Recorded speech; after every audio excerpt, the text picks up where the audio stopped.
Сәлеметсіз бе? Сезондық аллергия, полиноз, өсімдіктердің гүлденуіне, тозаң, саңырауқұлақтар спораларына иммунитеттің жоғары реакциясы. Ол жылдың белгілі бір уақытында мұрынның бітелуі, су ағуы, түшкіру, көздің қызарып, жас ағуымен көрінеді. Емдеу үшін антигистаминдік препараттар, мұрын спрейлері қолданылады.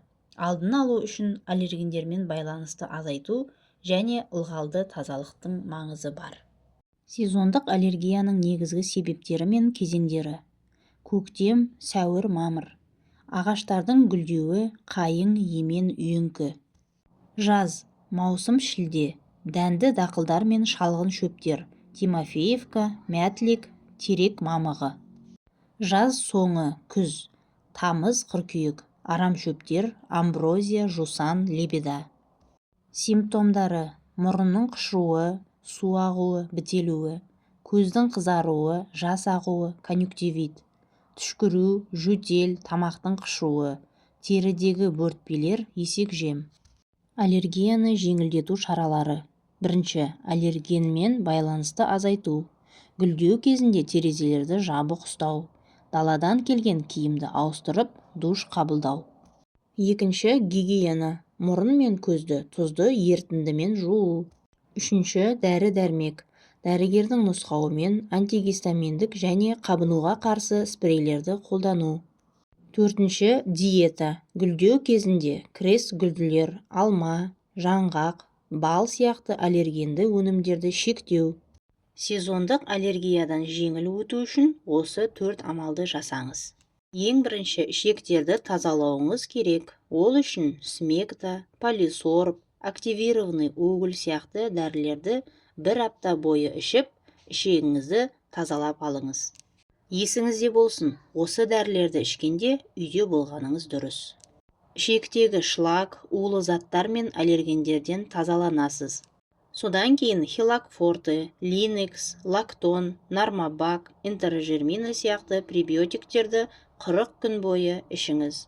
Бұл ішектегі микрофлораларды қалпына келтіреді, иммунитетті көтереді. Екінші, бауырды тазалау, емдеу. Бауырдың жұмысына кері әсер ететін заттардан аулақ болу. Яғни майлы тамақ, ащы тағамдар, алкоголь, темекі. Бауырды үй жағдайында тазалап емдеу туралы менің парақшамда керемет рецепттер таба аласыздар. Үшінші, ол стресс пен депрессиядан аулақ болуыңыз керек. Себебі стресс кезінде кортизол гормоны көбейіп, иммунитетті түсіріп тастайды. Валидол, валерианка сияқты дәрілерді 10-15 күн бойы ішіңіз. Төртінші, аллергия тудыратын заттардан бойыңызды аулақ ұстауыңыз керек. Егер цехта, құрылыста, заводта жұмыс жасайтын болсаңыз, ол жерде аллергияңыз күшейсе, жұмысыңызды дереу ауыстырыңыз. Егер үйдегі ит, мысыққа аллергия болса, олардан құтылу керек. Егер де шөптен аллергия болса, шөп көп өспейтін жерлерге барыңыз. Судың жағасы немесе климат ауыстырғаныңыз дұрыс. Күн ыссы уақытта күннен қорғанып жүріңіз. Жеңі мен балағы ұзын киім киіңіз, бас киім және күннен қорғайтын көзілдірік кигеніңіз дұрыс. Далаға шығып келгеннен кейін міндетті түрде суға түсіңіз және мұрныңызды тұзды сумен шайыңыз. Үйіңізде ауа тазартқыш болғаны дұрыс.